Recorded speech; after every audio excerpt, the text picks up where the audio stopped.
আপনারা শুনছেন কালো রাত 24। আসসালামু আলাইকুম।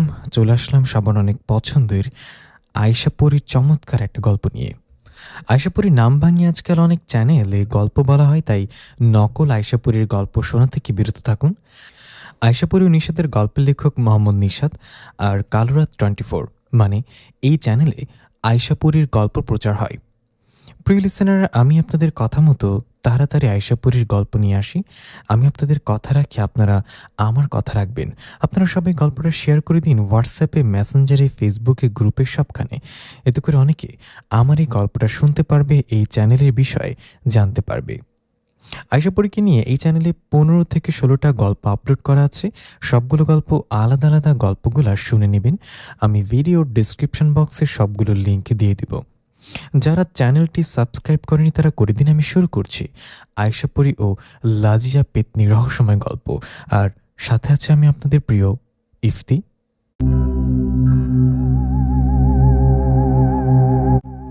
কে কোথায় আছো? দৌড়ে আসো, আমার মেয়েটাকে বাঁচাও। আমার মেয়েটাকে জিনে ধরেছে। মেয়েটা কেমন যেন করছে। এরকম একটা আওয়াজ মধ্যরাতে ঘুম ভেঙে গেল আমার। ঘুম ভেঙে যেতে দরজা খুলে দৌড়ে চলে গেলাম সেখানে। আমাদের গ্রামের আজিজুল চাচার মেয়েকে জিনে ধরেছে। আমি দৌড়ে সেখানে গিয়ে দেখলাম কয়েকজন ধরে রাখছে আজিজুল চাচার মেয়ে সামিয়াকে। সামিয়াকে জিনেরা ধরায় সামিয়া কেমন পুরুষ কণ্ঠে কথা বলছে আর দাঁতে দাঁত চেপে হুঙ্কার দিচ্ছে। সামিয়ার এরকম অবস্থা দেখে কয়েকজন ওকে ধরে বেঁধে ফেললেন। এদিকে তখন ওখানে আসলেন আমাদের মসজিদের ইমাম সাহেব। ইমাম সাহেব এসে বললেন, দেখি দেখি দেখি আমাকে যেতে দিন। ইমাম সাহেবের কথায় আশেপাশে সবাই সরে গিয়ে ইমাম সাহেবকে জায়গা করে দিলেন। তখন ইমাম সাহেব সামিয়ার কাছে গিয়ে বললেন, কে তুই? এই মেয়েটাকে ধরেছিস কেন? ইমাম সাহেবের কথায় সামিয়ার শরীরে থাকা জিনটা বলল, ওকে আমি পছন্দ করি তাই ধরেছি। তুই কি আমাকে এসব জিজ্ঞাসা করার? চলে যায় এখান থেকে। এই বলে সামিয়ার শরীরে থাকা জিনটা ছটফট করতে থাকে আর ভয়ঙ্কর আওয়াজ করতে থাকে। সামিয়ার এরকম অবস্থা দেখে ইমাম সাহেব দোয়া কালাম পড়ে ফু দিতে থাকেন, কিন্তু এতে কোনো কাজ হয় না। এভাবে ইমাম সাহেব আরও কিছুক্ষণ দোয়া পড়ে ফু দিলে সামিয়ার শরীর থেকে জিনটা বেরিয়ে যায় আর সামিয়া জ্ঞান হারিয়ে পড়ে যায় মাটিতে। সামিয়া জ্ঞান হারিয়ে মাটিতে পড়ায় দুজন মহিলা সামিয়াকে ধরে নিয়ে গিয়ে শুয়ে দেন। এদিকে তখন ইমাম সাহেব সামিয়ার বাবা আজিজুল চাচাকে বলেন, আজিজুল, তোমার মেয়েকে যে জিনে ধরেছে ওকে সুবিধার বলে মনে হচ্ছে না। ও আবার আসবে। বেশি কিছু হবার আগে কালকে সালাম চাচাকে ডাকো। সবাই তো জানেন সালাম চাচা নাম করা কবিরাজ। সালাম চাচাকে ডাকলে উনি তোমার মেয়েটাকে, জিনটাকে ধরা ওটা ছাড়িয়ে দিতে পারবে। এই বলে ইমাম সাহেব চলে গেলেন। ইমাম সাহেব চলে যাবার পর ওখানে আসা গ্রামবাসীর অনেকে চলে গেলেন বাড়িতে। সবার মতো আমিও বাড়িতে আসতে যাবো এমন সময় আজিজুল চাচা বললেন, বাবা নিশাত, দাঁড়াও। তুমি তো বাবা সালাম চাচার সাথে সবসময় ঘোরাঘুরি করো, তোমার সাথে ওনার খাতির ভালো। তুমি কি বলতে পারবা উনি বাড়িতে আছে নাকি নেই? আজিজুল চাচার কথার জবাবে আমি বললাম, হ্যাঁ হ্যাঁ, সালাম দাদু বাড়িতে আছে। আজকে সন্ধ্যায় বাজারে দেখা হয়েছিল, উনি বাড়িতে আছে, কোথাও যায়নি। আমার কথায় উনি বললেন, চলো না বাবা, একটু সালাম চাচার বাড়িতে যাই। বুঝতেই তো পারছো মেয়েটা অসুস্থ, সকালে তো এখনো অনেকটা বাকি। আবারও যদি জিনটা এসে মেয়েটার শরীরে ভর করে তখন কি হবে? তুমি আমার সাথে চলো, বেশি সময় তো লাগবে না, 2-3 মিনিট কি এমন সময়? ওনার কথায় আমি মাথা নাড়িয়ে বললাম, ঠিক আছে চলুন। এই বলে ওনাকে নিয়ে চলে গেলাম সালাম দাদুর বাড়িতে। সালাম দাদুর বাড়িতে যাবার পর আজিজুল চাচা সালাম দাদুকে ডাকতে লাগলেন। ওনার ডাকে সালাম দাদু দরজা খুলে বেরিয়ে বললেন, কে? এই বলে আর একটু সামনে গিয়ে আসায় আমি বললাম, দাদু আমি নিশাত, উনি আজিজুল চাচা। আমার কথায় সালাম দাদু বললেন, আরে নিশাত, তুই এত রাতের বেলা? আর আজিজুল কি হয়েছে বাবা? তুমি নিশাতকে নিয়ে আসছো কেন? কোনো সমস্যা হয়েছে কি? সালাম দাদুর কথার জবাবে আজিজুল চাচা বললেন, সালাম চাচা, আমার মেয়েটাকে জিনে ধরেছে। কেমন করছিল মেয়েটা। পরে ইমাম সাহেব এসে ঝাড়ফুঁক করায় জিনটা চলে গেছে, আপনি চলুন। ওনার কথায় সালাম দাদু বললেন, এখন কেমন আছে তোমার মেয়েটা? এখন ভালো আছে, শুয়ে আছে। আজিজুল চাচার কথায় সালাম দাদু বললেন, এখন শুয়ে আছে, শুয়ে থাকতে দাও। আমি কালকে সন্ধ্যায় তোমার বাড়িতে যাব আর তোমার মেয়ের শরীরে জিনটাকে হাজির করব। কিন্তু চাচা, আজকে রাতে যদি সমস্যা হয়? আল্লাহর রহমতে সমস্যা হবে না। আমি তোমাকে পানি পরে দিচ্ছি, এই পানিটা তোমার ঘরে ছিটিয়ে দিবে। আর তোমার মেয়ে জেগে গেলে ওকে একটু খাইয়ে দিবে। সালাম দাদুর কথায় উনি বললেন, ঠিক আছে চাচা। তখন সালাম দাদু পানি পরে দিলেন। পানি পরে দেয়ায় আমিও আজিজুল চাচার সেখান থেকে আবারও চলে আসলাম ওনাদের বাড়িতে। এরপর আমি বললাম, চাচা সালাম দাদু যেভাবে বললেন সেভাবে করেন, আমি তাহলে বাড়িতে যাই। এই বলে সেখান থেকে চলে আসলাম বাড়িতে। বাড়িতে এসে দরজা লাগিয়ে পেছন দিকে ঘুরে দেখি আয়শাপুরি আমার দিকে তাকিয়ে আছে। আয়শাপুরি কে জানেন? অনেকে জানেন, যারা জানেন না তাদের বলছি। আয়শাপুরি আমার বউ। আয়শাপুরীর হাতে বিশেষ ধরনের শক্তিশালী একটা চুড়ি আছে, যেটার শক্তি অনেক। আয়শাপুরীর হাতের এই চুরির জন্য সাধারণ কোনো জিনপুরি আয়শাপুরীর সাথে শক্তি দিতে পারে না। আয়শাপুরী আমার বউ, সালাম কবিরাজ আমার গ্রামবাসী দাদু। আয়শাপুরী, সালাম দাদু সহ এই গল্পে ভয়ঙ্কর জিনপুরীদের কাহিনী সামনে থাকবে, সবকিছু জানতে পারবেন। এখন গল্পে ফিরি।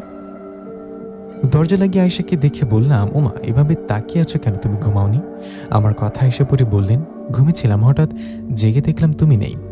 পরে খোঁজ নিয়ে জানতে পারলাম তুমি সালাম দাদুর বাড়িতে গেছো। পরে তোমার সামনে আর না গিয়ে বাড়িতে চলে আসি। আয়শার কথা আমি বিছানায় বসে বললাম, হ্যাঁ গিয়েছিলাম, ওই আজিজুল চাচার মেয়েকে জিনে ধরেছে। আমার কথা আয়শা হাত উপরে তুলে বললেন, জানি আমি। তা তো জানবাই, তুমি তো পড়ি, অন্য জিন পরির বিষয়ে তো ভালোই খোঁজ খবর রাখো, তাই না? কালকে সালাম দাদু জিনটাকে হাজির করবে আর কথা বলবে, কাল দেখা যাবে কি হয়। এখন ঘুম পাচ্ছে, ঘুমালাম। এই বলে আমি ঘুমিয়ে গেলাম। পরের দিন সন্ধ্যাবেলায় সালাম দাদু আসলেন আজিজুল চাচার বাড়িতে। সালাম দাদু আসায় জিন ছাড়ানো দেখতে গ্রামের অনেক মানুষ ভিড় করেছে আজিজুল চাচার বাড়িতে। সবার মতো আমিও গিয়ে উপস্থিত হলাম সেখানে। আমি গিয়ে সালাম দাদুর পাশে বসে মজা করে বললাম, কবিরাজ সাবধানে দেখো, আবার সামিয়াকে ধরা জিন তোমাকে শূন্যে উড়িয়ে নিয়ে যায় না যেন আবার। আমার কথায় দাদু মুচকে এসে বলল, সমস্যা নেই, তখন তোর বউ আয়শাপুরী আছে না, ও এসে আমাকে বাঁচাবে। দাদুর কথা আমি এবার হেসে বললাম, তাই না? তুমি তো নাম করো কবিরাজ, তোমাকে আবার কোনো জিন কি করবে? কাজ শুরু করো, রাত হচ্ছে, আরো লোকজনের ভিড়ও হচ্ছে। আমার কথাই সালাম দাদু বললেন, হ্যাঁ শুরু করছি। এই বলে সালাম দাদু আজিজুল চাচাকে বললেন, আজিজুল তোমার মেয়েকে আমার সামনে নিয়ে আসো। তখন সামিয়াকে দাদুর সামনে নিয়ে আসা হলো। সামিয়াকে সামনে নিয়ে আসার পর সালাম দাদু তার কাজ শুরু করলেন। দাদু সামিয়ার উপর জিন হাজির করলেন। সে জিনটা সামিয়ার শরীরে ভর করে ভয়ঙ্কর কণ্ঠে বলে উঠলেন, কবিরাজ আমাকে হাজির করলি কেন? তখন সালাম দাদু বললেন, কে তুই? তুই সামিয়াকে ধরেছিস কেন? কেন মেয়েটাকে কষ্ট দিচ্ছিস? দাদুর কথার জবাবে জিনটা বলে উঠলেন, এর আগে বলেছিলাম না আমি এই মেয়েটাকে পছন্দ করি, ওকে বিয়ে করব। বিয়ে? কিসের বিয়ে? তো একটা জিন, আমরা মানুষ, এটা কি ভুলে গেলি? তোর পছন্দ অপছন্দের আমাদের কিছু যায় আসে না। তুই এখনই মেয়েটাকে ছেড়ে যাবি, যদি না যাস তো তোর পরিণতি ভয়ঙ্কর হবে। সালাম দাদুর এমন কথায় সামিয়ার শরীরে থাকা জিনটা হা করে হাসতে হাসতে বলল, তুই কি করবি আমার? তুই আমার কিছুই করতে পারবি না। আমি মেয়েটাকে পছন্দ করে ওকে বিয়ে করব। আমি ওকে অন্য কারোর সাথে বিয়ে হতে দিব না। তার মানে তুই যাবি না? শেষবারের মতো বলছি, যাবি না? তখন জিনটা বললেন, না যাব না। এদিকে তখন সেখানে উপস্থিত গ্রামবাসী সবাই বলতে লাগলেন, সালাম চাচা জিনটাকে মেরে ফেলুন, নইলে বন্দি করুন। সবার এরকম কথায় সালাম দাদু জিনটাকে উদ্দেশ্য করে বললেন, দেখলি সবাই কি বলে, তোকে বাঁচার একটা সুযোগ দিয়েছিলাম, তুই আমার কথা শুনলি না, এখন বোতলবন্দি হওয়ার জন্য রেডি হয়ে থাক। এই বলে সালাম দাদু জিনটাকে বন্দি করবে এমন সময় জিনটা হাসতে হাসতে বলল, কবিরাজ থাম বলছি, এখনই থাম, নইলে আমার বন্ধুরা তোদের কাউকে ছাড়বে না। জিনটার এরকম কথায় সালাম দাদু বললেন, তোকে সহ তোর বন্ধুদেরও বন্দি করব। এই বলে দাদু আবারও ওকে বন্দি করতে গেলে হঠাৎ করে আশেপাশে প্রচণ্ড বাতাস শুরু হয়।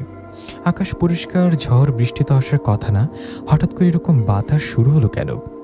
প্রচণ্ড বাতাসে সেখানে আসলেন বিশাল আকারের একটা সাপ ও বিশাল বড় একটা বাঘ। বাঘ ও সাপটাকে দেখে সেখানে আসা গ্রামের সবাই ভয় পেয়ে চিৎকার দিয়ে যে যেদিকে পারে দৌড়াতে থাকে। এমন সময় সালাম দাদু সবাইকে বলতে থাকে, সবাই থামো, কেউ ভয় পাবেন না, এগুলো বাস্তব সাপ ও বাঘ না, এগুলো জিন, কেউ ভয় পাবেন না। কিন্তু সবাই যে যেদিকে পারছে দৌড়াচ্ছে। ওদিকে সাপ ও বাঘ রূপে থাকা জিন দুটো ভয়ঙ্কর আওয়াজ করে সবাইকে ভয় দেখাচ্ছে। এভাবে কিছুক্ষণ চলে যাবার পর সেখানে থাকা সবাই ভয় পালিয়ে গেলেন। বাকি রইলাম আমি, সালাম দাদু আর সামিয়ার বাবা আজিজুল চাচা। এরকম একটা ভয়ঙ্কর পরিস্থিতিতে কি করব বুঝতে পারছিলাম না। আমার অনেক ভয় করছিল, জীবনে এত বড় আকারের সাপ ও বাঘ দেখিনি। আমি তখন আজিজুল চাচাকে বললাম, চাচা আপনি চাচি ও সামিয়ার কাছে যান। আমার কথায় আজিজুল চাচা সামিয়ার কাছে গেলেন। আমি সাহস করে সেই সাপটা ও বাঘের সামনে গিয়ে দাঁড়ালাম। আমি জানি আল্লাহর রহমতে এই সাপ ও বাঘ রূপে থাকা জিন দুটো আমার কিছুই করতে পারবে না। তার আগে আমার বউ আয়শাপুর এসে আমাকে বাঁচাবে। এই ভেবে দাঁড়িয়ে আছে এমন সময় সে সাপ ও বাঘ রূপে থাকা জিন দুটো ভয়ঙ্কর আওয়াজ করতে করতে আমার দিকে তেড়ে আসতে গিয়ে হঠাৎ থেমে গেলেন। ওরা থেমে যাবার পর আমিও সালাম দাদু বুঝতে পারি আয়শাপুরি আসছে সেখানে। আয়শাপুরি সেখানে আসায় সাপ ও বাঘ রূপে থাকা জিন দুটো ভয় সেখান থেকে পালাতে গেলে আয়শাপুরি ওদের ধরে আঘাত করতে করতে আহত করে ফেলে রাখলেন। এদিকে বাকি রইল সামিয়াকে ধরা জিনটা। সামিয়াকে ধরা জিনটা তখন সামিয়ার শরীর থেকে বেরিয়ে আয়শাপুরীর সামনে এসে বললেন, আয়শাপুরী, তুই আমার বন্ধুদের মেরে আহত করলি, তোর এত বড় সাহস কি করে হয়? এই বলে সে আয়শাপুরীর দিকে তেড়ে আসে আয়শাপুরীকে আঘাত করতে। এমন সময় আয়শাকে ধরে প্রচণ্ড জোরে আঘাত করে, যার ফলে জিনটা সেখানেই মারা যায়। সে জিনটা মারা যাওয়ার পর ও আহত হওয়া বন্ধু জিন দুটো সেখান থেকে পালিয়ে যায়। আয়শা জিনটাকে মেরে সেখান থেকে চলে যায়। এদিকে তখন আশেপাশের পরিবেশ শান্ত হয়ে যায়। তখন সালাম দাদু বলেন, আজিজুল, আল্লাহর রহমতে তোমার মেয়েকে ধরা জিনটা চলে গেছে, ও আর কখনোই আসবে না। আল্লাহর রহমতে তোমার মেয়ে আস্তে আস্তে সুস্থ হয়ে উঠবে। আমি এখন আসি কেমন? এই বলে সালাম দাদু আমি হাঁটতে লাগলাম। হাঁটতে হাঁটতে সালাম দাদু বললেন, আয়শা জিনটাকে মেরে ফেলেছে। ফেলবি তো? ও কি জানে না আয়শাপুরীর শক্তির সম্পর্কে? সালাম দাদুর কথা আমি বললাম, হ্যাঁ, সেটাই তো তার উপর আসছে আমাকে আঘাত করতে। সেই জিনেরা আমাকে আঘাত করবে আর আমি আমার বউ আয়শা ছেড়ে দেব ওকে? তা কি হয় নাকি? তা দাদু যাও, বাড়িতে যাও, আমি বাড়িতে যাই।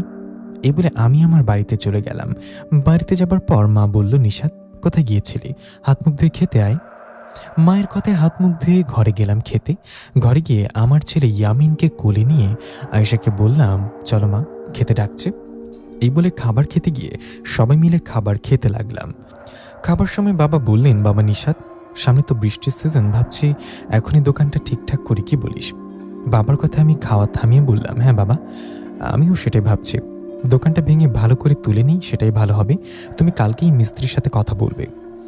আমার কথায় বাবা রাজি হলে খাবার খেয়ে চলে গেলাম ঘরে। ঘরে যাবার পর আয়শাকে বললাম, তুমি ওই জিনটাকে মেরে ফেললে কেন? আমার কথা আয়শা বললেন, আমি তো ওকে মেরে ফেলতে চাইনি, ওকে দুর্বল করার জন্য আঘাত করেছি, মরে গেছে।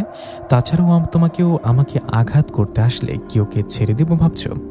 এই বলে আমিও আয়শাপুরে আরও কিছুক্ষণ গল্প করলাম।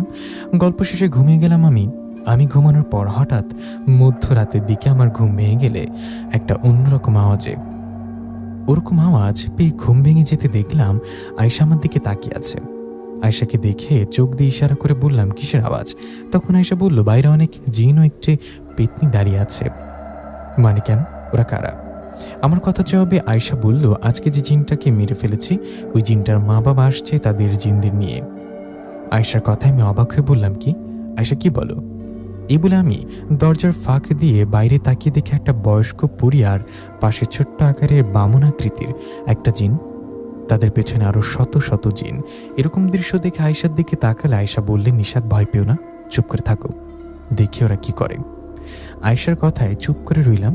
এর ঠিক কিছুক্ষণ পর আমাদের ঘরের চারিদিকে কেমন ভয়ঙ্কর আওয়াজ শুরু হলো আর ঘরটা কেঁপে উঠতে লাগলো। এরকম অবস্থায় কোনো উপায় না পেয়ে আয়শাপুরী ঘরের বাইরে ওদের সামনে গেলেন। আয়শা ওদের সামনে যাওয়ায় ওদের মধ্যে সে বয়স্ক পরীটা বললেন, আয়শাপুরী, তুই আমার আদরের ছেলেকে হত্যা করেছিস, এর পরিণাম কতটা ভয়ঙ্কর হতে পারে ভাবতে পারছিস? আমি তোকে সহ তোর পরিবারের তো শেষ করবই, সাথে গ্রামের কাউকেই বাঁচতে দেব না। সে বয়স্ক পরীর কথা এসে বললেন, আপনার ছেলে সামিয়া নামের একটা মেয়েকে ধরেছে, ওকে ধরার পর নানান রকম হুমকি দিচ্ছিলেন। শুধু তাই না, আমার স্বামীও আমাকে আক্রমণ করতে আসছিল, আর তখন আমি ওকে আঘাত করেও মারা যায়। আয়শাপুরী আমার অনেক আদরের ছেলে ছিল, তুই যে কারণে ওকে মেরেছিস, তো আমি আমার ছেলের হত্যার প্রতিশোধ নিব। সে বয়স্ক পরীর কথায় পাশে থাকা ছোট্ট আকারের বামন জিনটা বললেন, আয়শাপুরী, আমাদের ছেলেকে ছাড়িয়ে আমরা না যতটা কষ্ট পাচ্ছি, এর থেকে 1000 গুণ কষ্ট আমরা তোকে দেব। তোর পরিবারের আপনজনদের তোর সামনেই মেরে ফেলব। সে বামন জিনটার কথায় সে রেগে গিয়ে বলল, এরকম সাহস কখনো দেখাবি না। মুখ দিয়ে একবার সে কথা বের করেছিস, দ্বিতীয়বার এরকম কথা মুখ দিয়ে বের করলে তোর কথা বলার মুখটাই থাকবে না। আয়শাপুরী এরকম কথায় সে বামন জিনটা হাসতে হাসতে বলল, তুই কাকে হুমকি দিস আয়শাপুরী? তুই জানিস আমি কে? আমি বামন গোত্রের জিন সর্দার, 1,00,000 জিনের সর্দার। আমি যদি একবার আদেশ করি তো আমার গোত্রের 1,00,000 জিন তোর উপর ঝাঁপিয়ে পড়বে, তোকে সহ তোর পরিবার শেষ করে দিবে। সে বামন জিনটার কথা আয়শা বললেন, তুই কি ভেবেছিস বামন আমি তোর কথা শুনে ভয় পেয়ে যাব? না, আমি আয়শা পড়ি আমার পরিবার, প্রিয়জন ও গ্রামের কারোর কোনো ক্ষতি করার চেষ্টা করলে তোর পুরো গোত্র ধ্বংস করে দেব। আয়শাপুরীর কথায় সে বয়স্ক পরী বললেন, আয়শাপুরী তুই কতটা শক্তিশালী দেখা যাবে। আজকের পর থেকে তোর জীবনটা অতিষ্ঠ করে তুলব। আমার ছেলের হত্যার প্রতিশোধ আমি নিবই আমরা।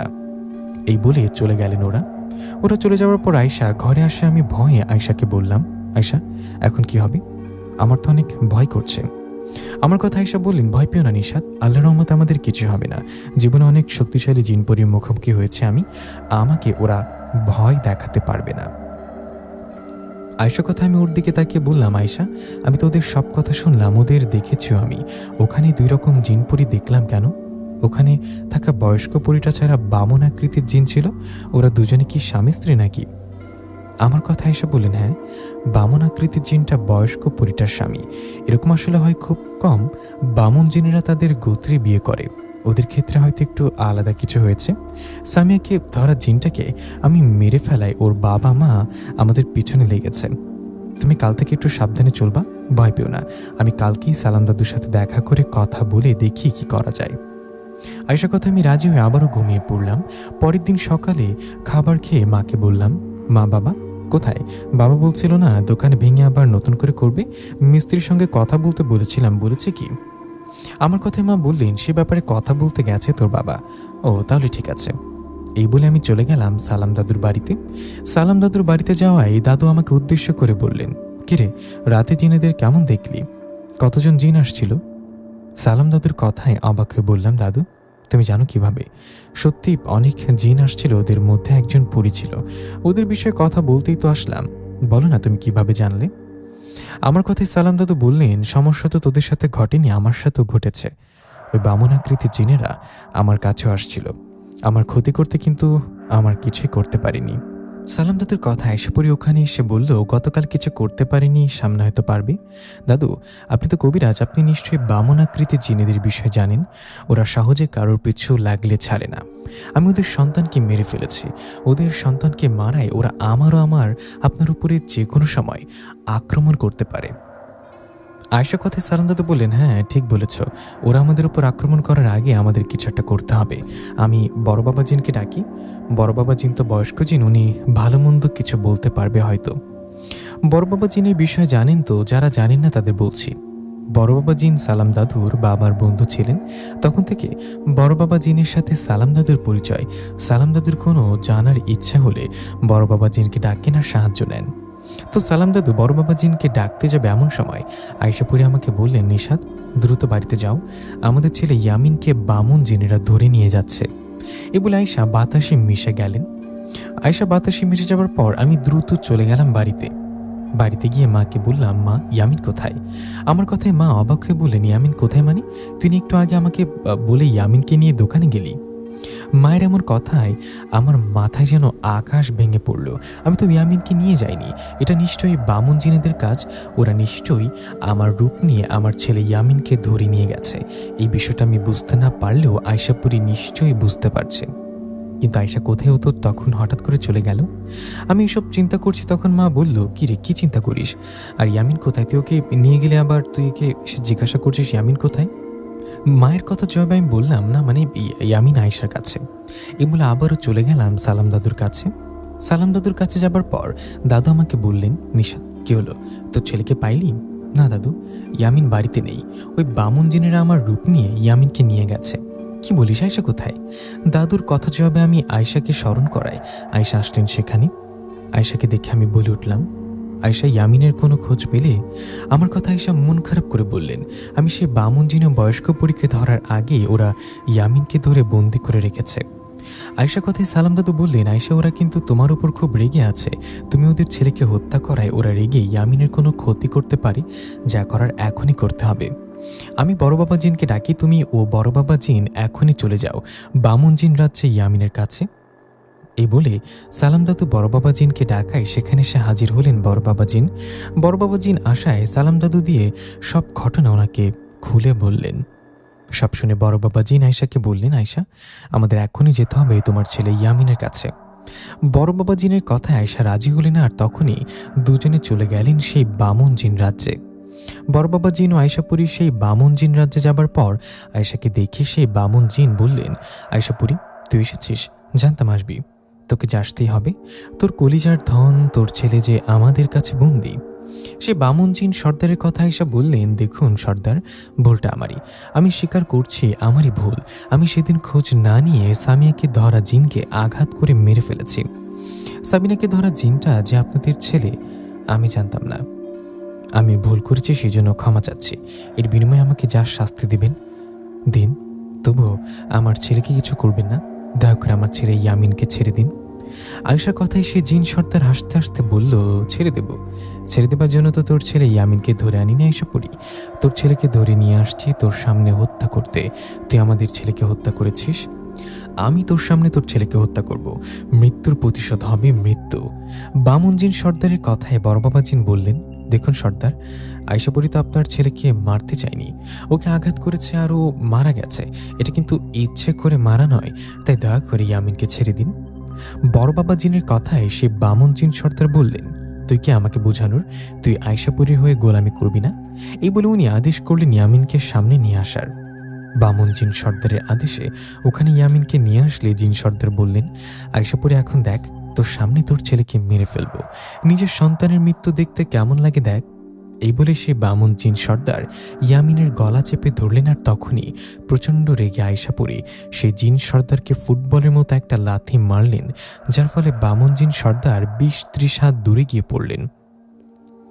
আয়শাপুরী জিন সর্দারকে আঘাত করে ফেলে দেয়ায় ওনার রাজ্যর হাজার হাজার জিন ছুটে আসতে লাগলেন আয়শার দিকে। আর তখনই শুরু হলো এক ভয়ঙ্কর যুদ্ধ। আয়শাপুরী ও বড় বাবা জিন মিলে সে বামন জিনদের আঘাত করতে লাগলেন। এভাবে বেশ কিছুক্ষণ যুদ্ধ করায় শত শত জিন আহত হয়ে পড়ে রইলেন। আয়শাপুরী ও বড় বাবা জিন যুদ্ধ করছে, এই সুযোগে সে জিন সর্দার ইয়ামিনকে আঘাত করতে গেলেন। তখন আয়শা অন্য জিনদের সাথে যুদ্ধ বাদ দিয়ে ইয়ামিনকে বাঁচাতে সে জিন সর্দারকে ধরে ফেললেন। আয়শাপুরী জিন সর্দারকে ধরে প্রচণ্ড জোরে আঘাত করে আহত করে ফেললেন, আর তারপর জিন সর্দারের গলা চেপে ধরে ওনাকে উপরে করে বলতে লাগলেন, আমার ছেলেকে হত্যা করবি তাই না? কর, আমার ছেলেকে হত্যা কর।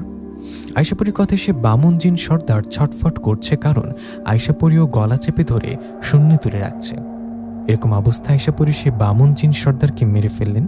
সে বামন জিন সর্দারকে মেরে ফেলার সাথে সাথেই তার স্ত্রী সে বয়স্ক পরী এসে আয়শাকে আঘাত করে ফেলে দিলেন। তারপর শুরু আবারও যুদ্ধ। বড় বাবা জিন সে বামন জিনদের সাথে যুদ্ধ করছে, এদিকে আয়শাপুরী যুদ্ধ করছে বামন জিন সর্দারের স্ত্রীর সাথে। এভাবে কিছুক্ষণ যুদ্ধ চলার পর সে বয়স্ক পরীকে আহত করে ফেলে দিলেন। তখনই সে বয়স্ক পরী বললেন, আয়শাপুরীকে ছেড়ে দে আমাকে। তুই আমাকে ছেলেকে হত্যা করেছিস, আমার সামনে আমার স্বামীকেও হত্যা করলি। তুই জানিস না আমার মাকে?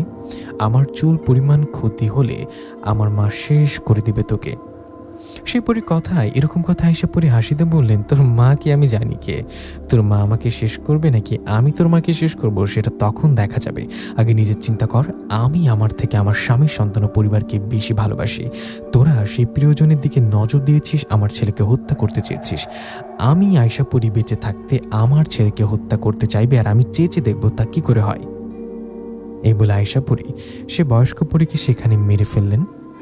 সে পরীকে মারার পর বামন জিন গোত্রের বাকি জিনেরা ভয়ে সেখান থেকে পালিয়ে গেলেন। সবাই পালিয়ে যাওয়ায় ইয়ামিন দৌড়ে এসে আয়শাপুরীর কোলে উঠলেন। ইয়ামিন কোলে উঠায় বড় বাবা জিন ও আয়শাপুরী সেখান থেকে আবারও ফিরে আসলেন সালাম দাদুর বাড়িতে। কি ভাবছেন গল্প এখানে শেষ? না, গল্পর আসল কাহিনী তো এখান থেকে শুরু হবে, শুনতে থাকুন। আয়শাপুরী ও বড় বাবা জিন ইয়ামিনকে নিয়ে সালাম দাদুর বাড়িতে আসায় আমি ইয়ামিনকে কোলে নিয়ে আয়শাকে বলি, আয়শা, তোমরা ঠিক আছো তো? ওই বামন জিন সর্দার আর তার জিনেরা কোথায়? তখন আয়শাপুরী আমাকে সব ঘটনা খুলে বললেন যে ওদের মেরে ফেলেছে। আয়শাপুরীর কথায় বড় বাবা জিন বললেন, আয়শা, তোমার কি মনে আছে ওই বয়স্ক পরীটা কি বলেছিল? আমার মনে হয় পরীর মা আসবে তোমার কাছে, যে কোনো সময় আসতে পারে, তাই সাবধানে থেকো। সালাম, আমার সাহায্য লাগলে ডেকো আমাকে। এই বলে বড় বাবা জিন চলে গেলেন। বড় বাবা জিন চলে যাবার পর সালাম দাদু আয়শাকে বললেন, আয়শা, বড় বাবা কি বলে গেল? কোনো পরীর মা আসবে? সালাম দাদুর কথা জবাবে আয়শা বললেন, আরে সেই বামুন জিন সর্দার স্ত্রী বয়স্ক পরীটা আছে না, ওকে মারার সময়ও বলেছিল, আয়শা পরী, আমার মাকে চিনিস না, আমার মা তোদের ছাড়বে না। আয়শা পরীর কথায় তখন সালাম দাদু বললেন, ও যেহেতু এই কথা বলেছে তখন নিশ্চয়ই এখানে কেউ না কেউ আছে, তোমরা একটু সাবধানে থেকো, কেমন? ঠিক আছে দাদু, আপনিও সাবধানে থাকবেন। এই বলে আয়শা ও আমি ইয়ামিনকে সাথে নিয়ে বাড়ির দিকে যেতে লাগলাম। আমি ইয়ামিনকে কোলে নিয়ে হাঁটছি আর আয়শা অদৃশ্যভাবে আমার সাথে সাথে হাঁটছে। তখন আমি আয়শাকে বললাম, আয়শা, আমার কেমন জানি মনে হচ্ছে সামনে ভয়ঙ্কর কিছু ঘটতে যাচ্ছে। বয়স্ক পরীটা মারা যাওয়ার সময় বলেছিল ওর মায়ের কথা, ওর কথা মতো ওর মা আসবে নিশ্চয়ই। আয়শা, তুমি সাবধানে থেকো, তোমার কিছু হয়ে গেলে আমার কি হবে, ইয়ামিনের কি হবে? নিশাত, তুমি ওসব নিয়ে চিন্তা করো না তো। আমার সাথে যুদ্ধ করতে হলে বিশেষ ধরনের শক্তিশালী জিনপুরে আসতে হবে, যার মাঝে বিশেষ ক্ষমতা আছে, সে পারবে আমার সাথে যুদ্ধ করতে। ওরকম ছাড়া কোনো জিনপুরে আসলে আমার কিছুই করতে পারবে না। আয়শার কথা আমি আর কথা না বাড়িয়ে দুজনে চলে গেলাম বাড়িতে। বাড়িতে যাবার পর মা বললেন, এই তো ইয়ামিন আসছে। বৌমা নিশাত বলল, তুমি ইয়ামিনকে নিয়ে কোথাও গেছো? তখন আয়শা পরি আমার দিকে তাকিয়ে বলল, মাকে বললেন, মা, ওই জিনরাজ যেটু গিয়েছিলাম। আয়শা পরীর কথায় মা কিছু না বললে আমিও আয়শা চলে গেলাম ঘরে। সেদিন রাতে আমি, বাবা, মা ও আয়শা পরী খাবার খাওয়ার সময় বাবা বললেন, বাবা নিশাত, আমি মিস্ত্রিদের সাথে কথা বলেছি, কালকে দোকানের সব মালামাল বাড়িতে এনে রাখতে হবে, আর ওরা দোকান ভেঙে নতুন করে দিবে। বাবার কথায় আমি খেতে খেতে বললাম, ঠিক আছে বাবা, সকালে তুমি আমি দোকানে গিয়ে একটা গাড়ি করে দোকানের সব মালামাল নিয়ে এসে বাড়িতে রাখবো। আমার কথায় বাবা রাজি হলে আমিও আয়শা খাবার খেয়ে চলে গেলাম ঘরে। ঘরে যাওয়ার পর আয়শা ও আমি দুজনে গল্প করতে করতে ঘুমালাম। আমি ঘুমানোর পর একটা স্বপ্ন দেখলাম। আমি দেখলাম ভয়ঙ্কর দেখতে একটা বৃদ্ধা মহিলা মানুষ, ওনার মুখটা ভয়ঙ্কর, চুলগুলো সাদা, চোখগুলো আগুনের মতো জ্বলজ্বল করছে। সব থেকে ভয়ঙ্কর বিষয় হলো ওই বৃদ্ধা মহিলার জিহ্বা সাপের মতো বিশাল বড়। এরকম একজন মহিলা আমাদের গ্রামের দিকে হেঁটে আসছে। এরকম স্বপ্ন দেখে আমার ঘুম ভেঙে গেলে আমি বুঝতে পারি সকাল হয়ে গেছে। সকাল হলে বিছানা থেকে উঠে হাত মুখ ধুয়ে খাবার খেতে খেতে আয়শাকে বললাম, আয়শা শোনো না, আমি না রাতে ভয়ঙ্কর একটা স্বপ্ন দেখেছি। আমি দেখি একটা ভয়ঙ্কর বৃদ্ধা মহিলা, যার চোখে ও মুখে ভয়ানক দেখতে, আর তার জিহ্বা সাপের মতো লম্বা হয়ে নড়াচড়া করে। আমার কথা আয়শা অবাক হয়ে বললেন, তাই নাকি? বিষয়টা তো অস্বাভাবিক লাগছে। আচ্ছা, এরকম হঠাৎ হতেই পারে, স্বপ্নে তো যে কেউ দেখে। যদি আবারও স্বপ্নে ওই বৃদ্ধা ভয়ানক মহিলাকে দেখো তাহলে আমাকে বলবা, কেমন? আয়শা কথায় রাজি হয়ে খাবার খেয়ে মাকে বললাম, মা, বাবা কোথায়? দোকানের মালামালগুলো নিয়ে আসার কথা বাবাকে বের হতে বলো। আমার কথায় মা ঘর থেকে বেরিয়ে এসে বলল, তোর বাবা চলে গেছে, উনি বলছে তুই ঘুম থেকে উঠে খাবার খেয়ে যেন দোকানে যাস। মায়ের কথা আমি আর দেরি না করে চলে গেলাম বাজারে। বাজারে গিয়ে একটা ভ্যান গাড়ি করে দোকানের মালামালগুলো বাড়িতে নিয়ে আসলাম। বাড়িতে আসার বেশ কিছুক্ষণ পর দুপুর হলে খাবার খেয়ে বিকালের দিকে চলে গেলাম সালাম দাদুর বাড়িতে। সালাম দাদুর বাড়িতে যাবার পর দেখলাম দাদু নেই। তখন পাশের বাড়িতে সালাম দাদুর বিষয়ে জিজ্ঞাসা করে উনি বলল, সালাম দাদু আজিজুল চাচার বাড়িতে গেছে, যে আজিজুল চাচার মেয়ে সামিয়াকে জিনে ধরেছিল, মনে আছে? তো সালাম দাদু ওখানে গেছে শুনে আমি চলে গেলাম আজিজুল চাচার বাড়িতে। সেখানে যাবার পর দেখলাম আজিজুল চাচা উঠানে বসে আছে, পাশে সালাম দাদু বসে। আমি ওখানে যাবার পর সালাম দাদু বলল, কে রে তুই এখানে? দাদুর কথা জবাবে আমি বললাম, তোমার বাড়িতে গিয়েছিলাম, গিয়ে দেখলাম তুমি নাই, পরে শুনলাম এখানে আছো, তাই এখানে আসলাম। ও আচ্ছা, বস এখানে। দাদুর কথায় আমি এসে বসলাম। দাদু, এখানে কোনো সামিয়া আবার কোনো সমস্যা হয়েছে নাকি? আমার কথায় সালাম দাদু মাথা নাড়িয়ে বললেন, সামিয়া না, আজিজুলের সমস্যা হয়েছে। দাদুর কথায় আজিজুল চাচার দিকে তাকিয়ে জিজ্ঞাসা করলাম, চাচা কি হয়েছে আপনার? তখন আজিজুল চাচা তার বাম হাতটা কষ্ট করে উপরে তুলে বলল, এই হাতটা নাড়াচাড়া করতে পারছি না, প্রচণ্ড ব্যথা করছে। গতকাল রাতে আমার সাথে ভয়ঙ্কর একটা ঘটনা ঘটেছে, তাই তো সালাম চাচাকে ডাকলাম। আজিজুল চাচার কথায় আমি জিজ্ঞাসা করলাম, কি হয়েছে? তখন আজিজুল চাচা বললেন, গতকাল রাতে আমি শুয়েছিলাম, হঠাৎ মধ্যরাতের দিকে আমার ঘুম ভেঙে যায় কারোর ডাকে। আমার ঘুম ভেঙে যাওয়ায় আমি দরজা খুলে বাইরে বের হই, কিন্তু কাউকে দেখতে পাই না। এদিকে তখন আমার ঘরের পেছন থেকে আবারও কেউ আমাকে ডাকে। ঘরের পেছনে কারোর ডাক শুনে ওখানে গিয়ে দেখি সাদা কাপড় পরা একজন বৃদ্ধা মহিলা। ওনাকে প্রথমে দেখি স্বাভাবিক লাগছিল। আমি ওনাকে দেখে জিজ্ঞাসা করি, কে আপনি? আপনি আমার নাম নিয়ে ডাকছেন কেন? আমার কথায় সে বৃদ্ধা বললেন, তোকে ডাকছি কারণ তোকে দিয়ে শুরু করব মৃত্যুর খেলা। তোর মেয়ের জন্য আমার আদরের নাতি মারা গেছে। সে বৃদ্ধা মহিলার কথায় আমি কিছু না বুঝে বললাম, আপনি কি বলছেন? আমাকে দিয়ে মৃত্যুর খেলা শুরু করবেন মানে কি? আর আমার কারণে আপনার কোন নাতি মারা গেছে? আমার কথায় সে বৃদ্ধা মহিলা এবার তার রূপ পরিবর্তন করে ভয়ঙ্কর একটা রূপ নেন। ওনার ভয়ঙ্কর রূপ দেখে আমি ভয়ে সেখান থেকে দৌড়াতে গেলে সে বৃদ্ধা মহিলা তার একটা হাত সাপের মতো লম্বা করে আমার পা টেনে ধরে, আর তখন আমি মাটিতে পড়ে যাই। আমি মাটিতে পড়ে যাওয়ার পর সে বৃদ্ধা মহিলা তার জিহ্বা লম্বা করে আমার হাতের মধ্যে আঠা জাতীয় কি একটা লাগিয়ে দেন। সে আঠার মতো জিনিসটা আমার হাতে লাগার সাথে সাথেই জ্বলতে শুরু করে। তখন আমি ব্যথায় চিৎকার দিয়ে উঠি। আমার চিৎকারে আমার মেয়ে ও আমার স্ত্রী আমার কাছে দৌড়ে আসলে সে বৃদ্ধা মহিলা ভয়ঙ্কর বাতাসে মিশে যান। সে ভয়ঙ্কর বৃদ্ধা মহিলা চলে যাবার পর আমার মেয়ে ও আমার স্ত্রী আমাকে ধরে নিয়ে ঘরে আসে। ঘরে আসার পর আমার এই হাতটা আস্তে আস্তে অবশ হয়ে যায়। হাতটা ফুলে গেছে অনেক। রাতে এরকম ঘটনা ঘটে। আমি সালাম চাচাকে ডাকলাম।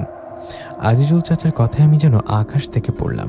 উনি যে বৃদ্ধা মহিলার কথা বললেন, ওনাকে তো আমি গতকাল রাতের স্বপ্ন দেখেছি। এই ভেবে সালাম দাদুকে বললাম, দাদু এদিকে একটু আসো। কথাটা বলে সালাম দাদুর হাত ধরে টেনে ওনাকে ফাঁকা কোথাও নিয়ে এসে বললাম, দাদু ভয়ঙ্কর কিছু মনে হয় ঘটতে চলেছে। আজিজুল চাচার যে ভয়ঙ্কর মহিলাটার কথা বললেন, ওনাকে আমি গতকাল রাতে স্বপ্নে দেখেছি। আমার কথায় সালাম দাদু এবার অবাক হয়ে বললেন, কি তুইও দেখেছিস? আমি তো একই রকম স্বপ্ন দেখেছি। কি বলো দাদু, তুমি আমার মতো স্বপ্ন দেখেছ? দাদু বিষয়টা কিন্তু একদম স্বাভাবিক না, এখন কি করবা? আজিজুল চাচার সাথে এরকম কেন ঘটলো এটা কি জানো? তখন দাদু বললেন, না এরকম ঘটনা তো আগে কখনো শুনিনি। এই ঘটনার সঠিক মানে জানতে আয়েশা পরি নইলে বড় বাবা জিনের কাছে জানতে হবে। ওরা জিন জাতি, জিনেরা জিনেদের খবর সঠিকটা জানে। এই বলে সালাম দাদুর আজিজুল চাচার কাছে গিয়ে বললেন, আজিজুল তোমাকে যে ভয়ঙ্কর বৃদ্ধ মহিলাটা ভয় দেখিয়েছে, ও কিন্তু সাধারণ কোনো মহিলা না, ও একটা ডাইনি নইলে পেতনি হবে। তুমি আমাকে একটু সময় দাও, আমি আরো ভালোভাবে যেন সন্ধ্যার দিকে তোমার বাড়িতে আসবো, কেমন? এই বলে সালাম দাদু আমাকে নিয়ে তার বাড়িতে আসলেন। সালাম দাদু বাড়িতে এসে আমাকে বললেন, নিশাত আয়েশা পরীকে ডাকো, আমি বড় বাবা জিনকে ডাকছি। দাদুর কথায় আমি আয়েশা পরীকে ডাকলাম। ওদিকে সালাম দাদু ডাকলেন বড় বাবা জিনকে। আমারও সালাম দাদু ডাকে আয়েশা পরী ও বড় বাবা জিন আসলে সালাম দাদু সব ঘটনা খুলে বললেন। সালাম দাদু বললেন, আমিও নিশাত একই রকম স্বপ্ন দেখেছি। আমি যাকে দেখেছি আজিজুল চাচা তাকে বাস্তবে দেখেছে। আজিজুলের হাতে আঠার মতো কিছুটা লাগিয়ে দিয়েছে। এই বৃদ্ধা মহিলাকে আর আজিজুলের সাথে কেন এমন করলো, এই বিষয়গুলো খোঁজ নিয়ে দেখুন দুজনে। সালাম দাদুর কথা আয়েশা পরী ও বড় বাবা জিন দুজনে বেশ কিছুক্ষণ সময় খোঁজ নিয়ে আবারও ফিরে আসলেন। ওরা আসার পর বড় বাবা জিন সালাম দাদুকে উদ্দেশ্য করে বললেন, সালাম, আমাদের যেটা ভয় ছিল সেটাই হলো। আয়েশা পরী যে বামুন জিন সর্দার ও বয়স্ক পরীটাকে হত্যা করেছিল মনে আছে? বয়স্ক পরীটা মারা যাবার সময় বলেছিল না, আমার মা তোমাদের ছাড়বে না। ওর কথা সত্যি হয়েছে। ওর মা তোমাদের এই গ্রামে আসছে। যে আসছে এ কোনো সাধারণ কেউ নন, ও একটা ভয়ঙ্কর শক্তিশালী পেতনি। ওর নাম লাজিজা। এই লাজিজা পেতনির বয়স অনেক বেশি। ও কালো জাতের মাধ্যমে এমন একটা শক্তি নিজের আয়ত্তে নিয়ে আসছে যার ফলে ও মানুষদের মাঝে রোগ ছড়াতে পারে। লাজিজা পেতনি তার জিহ্বা দিয়ে মানুষের শরীরে আঠার মতো কিছুটা লাগিয়ে দেয়, যার ফলে তার হাত বা পা আস্তে আস্তে পচে গলে যেতে শুরু করবে। এভাবে দ্রুত কিছুদিনের মধ্যে তার পুরো শরীর পচে গলে এসে মারা যাবে। বড় বাবা জিনের কথায় সালাম দাদু অবাক হয়ে বললেন, তাহলে আজিজুলও কি লাজিজা পেতনির ছাড়ানো রোগে পড়েছে? তখন বড় বাবা জিন মাথা নাড়িয়ে বললেন, হ্যাঁ, আজিজুল বাড়ি থেকে ঘটনা শুরু হয়েছে, তাই লাজিজা পেতনি প্রতিশোধ নিতে আগে আজিজুলের উপর রোগ ছড়িয়েছে। এরপর হয়তো তার পরিবার ও গ্রামবাসীর উপর নজর দিবে। লাজিজা পেতনির শুধু গ্রামবাসী আজিজুলের উপর প্রতিশোধ নিবে না, আমাদের উপরও নেয়ার চেষ্টা করবে।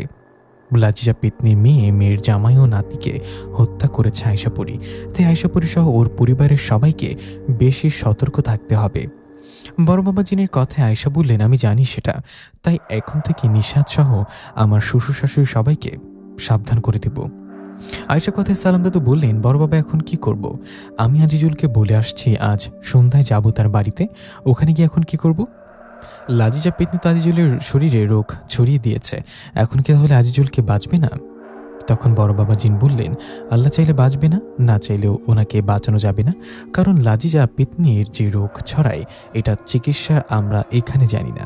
তবু তুমি আর সন্ধ্যায় আজিজুলের বাড়িতে যাও, গিয়ে আমরা তোমাকে একটা আমল শিখে দিই। তুমি এই আমলটা করে লাজিজা পেতনিকে হাজির করার চেষ্টা করো আর কথা বলো। বড় বাবা জিনের কথায় সালাম দাদু রাজি হয়ে তাই করলাম। আর সেদিন সন্ধ্যাবেলায় আমিও সালাম দাদু চলে গেলাম আজিজুল চাচার বাড়িতে। সালাম দাদুর সাথে আমিও ছিলাম।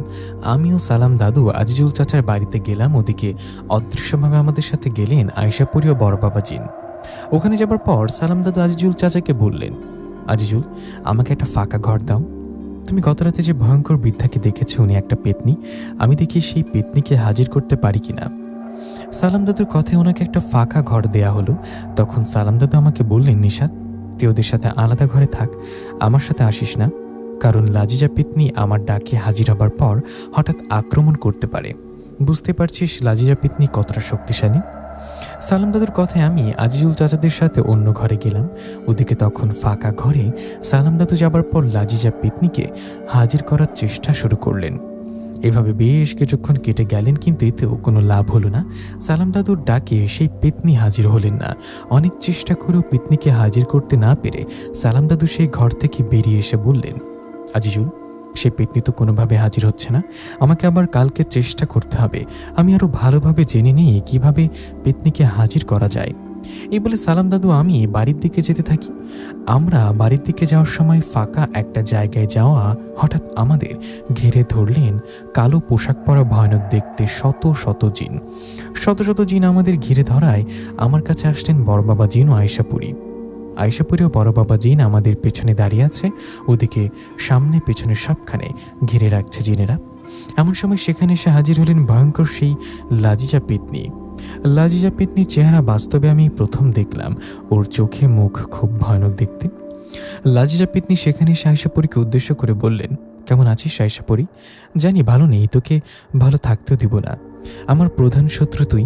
তোদের সবাইকে তো আমি ভয়ঙ্করভাবে মারব, তার আগে তোদের গ্রামের সবাইকে শেষ করেছি। গ্রামের সবার মাঝে রোগ ছড়িয়ে ওদের মারব, কিন্তু তোরা কাউকে সাহায্য করতে পারবি না। তোরা কাউকে সাহায্য করতে না পেরে ব্যর্থ হলে আমার দেখতে ভালো লাগবে। আয়শাপুরী, তুই আমার নাতি, আমার মেয়ের জামাই, সবাইকে হত্যা করিস না। আমি তোর সামনে তোর পরিবারকে ভয়ঙ্কর মৃত্যু দেব। লাজিজা পেতনির কথা আয়শাপুরী লাজিজা পেতনির মুখের কাছে গিয়ে চোখে চোখ রেখে বললেন, তোর মেয়েও এরকম সাহস করেছিল, তার পরিণাম কি হয়েছে জানিস তো লাজিজা? তুই গ্রামের সবার মাঝে রোগ ছড়াবি, আমার পরিবারের সবাইকে মারবি, এটা দেখে কি আমি বসে থাকবো? আমার হাতে মরতে না চাইলে এখনই এসব বন্ধ কর আর চলে যায় এই গ্রাম থেকে। আয়শাপুরীর কথা লাজিজা পেতনি বিকট শব্দে হাসতে হাসতে বলল, আমি তোদের সবার জন্য অভিশপ্ত হয়ে আসছি, কাউকেই ছাড়বো না আমি। লাজিজা পেতনির কথায় আয়শাপুরী লাজিজার উপর আক্রমণ করলেন। তখন শুরু হলো লাজিজা পেতনি ও আয়শাপুরীর যুদ্ধ। আয়শাপুরীর হাতে শক্তিশালী ছুরি থাকায় আয়শাপুরী অনেক শক্তিশালী জানেন নিশ্চয়ই।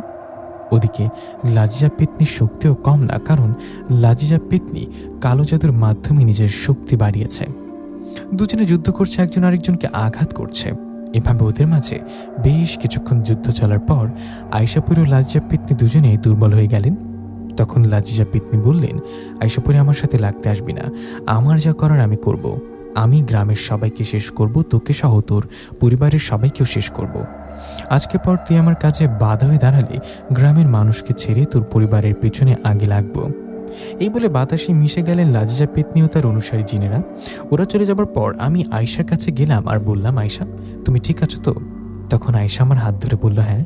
এই বলে আয়শা সালাম দাদুকে বললেন, দাদু, আপনি বাড়িতে যান, আমিও নিশাত বাড়িতে যাই, সাবধানে থাকবেন। বুঝতে পারছেন লাজিজা পেতনির বিষয়। আয়শার কথায় বড় বাবা জিন চলে গেলেন, সালাম দাদুও চলে গেলেন বাড়িতে। ওরা বাড়িতে যাবার পর আমিও আয়শাপুরী বাড়িতে চলে আসলাম। বাড়িতে আসার পর আয়শা বললেন, নিশাত, মা বাবাকে বলে দাও এখন থেকে কারোর ডাকে যেন বাড়ি থেকে বের না হয়, আর বাবাকে বলে দিবা রাতের বেলা যেন বাজারে না যায়। বুঝতে পারছো লাজিজা পেতনির কোনো সময় যে কোনো সময় রোগ ছড়িয়ে দিতে পারে। আয়শার কথা মতো আমি তাই করলাম, মা বাবাকে সাবধান করে দিলাম। এই ঘটনার পরের দিন থেকে শুরু হলো লাজিজা পেতনির অত্যাচার। লাজিজা পেতনি আজিজুল চাচার শরীরে রোগ ছড়ানোর পর ওনার মেয়ে সামিয়ার শরীরেও রোগ ছড়ালেন। এরপর একই রাতে গ্রামের আরও কয়েকজনের শরীরে রোগ ছড়ালেন। আজিজুল চাচার শরীরে রোগ ছড়ানোর পর উনি ডাক্তার দেখিয়েছিলেন। ডাক্তার ওনাকে দেখে মলম ও ওষুধ দিয়েছিল, কিন্তু এতে কোনো লাভ হয় না। লাজিজা পরি তার জিহ্বা সাপের মতো করে শরীরে যে আঠার মতো বিষ লাগিয়ে দেন, সেটার কারণে শরীরে পচে যেতে শুরু করে। এভাবে কেটে গেল 2টা দিন। দুদিনের মধ্যে গ্রামের বেশ কয়েকজনের শরীরে এরকম রোগ ছড়ানোর ফলে সবাই মিলে জড়ো হয়ে সালাম দাদুর বাড়িতে আসলেন। সালাম দাদুর বাড়িতে আসে সবাই দাদুকে বললেন, সালাম ভাই, আপনি এত বড় একজন কবিরাজ, আপনি নানান জায়গায় গিয়ে জিনপরি ছাড়ানোর কাজ করেন, অথচ আমাদের গ্রামের মধ্যে আমরা অসুস্থ হয়ে যাচ্ছি ওই ভয়ঙ্কর বৃদ্ধা পেতনিকে দেখার পর এখনও কিছু করতে পারছেন না। সবার কথায় সালাম দাদু বললেন, দেখুন, হঠাৎ কিছু কেউ আক্রমণ করলে সেটা বোঝা যায় না। আপনাদের মাঝে যে রোগ ছড়িয়েছে ও একটা পেতনি ও বয়স্ক অনেক ও কালো জাদুর মাধ্যমে রোগ ছড়ায়। আমি দ্রুত এর সমাধানের চেষ্টা করব। আল্লাহ যেন রহম করেন আমাকে। আপনারা এখন থেকে সাবধান হয়ে যান। সন্ধ্যা হলে কেউ ঘর থেকে বের হবেন না। কোনো দরকার হলে 2-3 জন মিলে লাইট হাতে ধরে বের হবেন। আমি পিতৃর মুখোমুখি হবার ব্যবস্থা করছি, আপনারা আমার কথা মেনে চলুন। এখন চলে যান, আমি আমার কাজ করব। সালাম দাদুর কথায় সবাই চলে গেলে সালাম দাদু বড় বাবা জিন ও আয়শাপুরীকে তার কাছে ডাকলেন। দাদু ডাকে আয়শাপুরী ও সালাম দাদু আসায় দাদু বড় বাবা জিনকে বললেন, বড় বাবা, আয়শাপুরী, এখন আমার কি হবে? গ্রামের অনেকের মাঝে রোগ ছড়িয়ে লাজিজা পেতনি এখন গ্রামের সবাই আমার কাছে আসছে, এখন কি করব? সালাম দাদুর কথায় বড় বাবা জিন বললেন, সালাম, এখানে 2 ধরনের সমস্যা আছে। যারা লাজিজা পেতনির ছাড়ানো রোগে পড়ে গেছে তাদের সুস্থ করতে হবে, নইলে সবাই মারা যাবে। আমি তথ্য নিয়ে দেখি লাজিজা পরীকে ছাড়ানো রোগের কোনো চিকিৎসা আছে কিনা। আর এদিকে আয়শা পরী, তুমি লাজিজা পেতনির মুখোমুখি আবার হও। লাজিজা পেতনিকে এখনই আটকাতে হবে, নইলে পরে সমস্যা হয়ে যাবে। বড় বাবা জিনের কথায় আয়শা বললেন, তাই করতে হবে। বড় বাবা, আপনি খোঁজ নিতে চলে যান, এদিকে আমি লাজিজা পেতনিকে দেখছি। আয়শার কথায় বড় বাবা জিন চলে গেলেন। উনি চলে যাবার পর আয়শা সালাম দাদুকে বললেন, দাদু, আমি এখন বাড়িতে যাই, আপনি সাবধানে থাকবেন।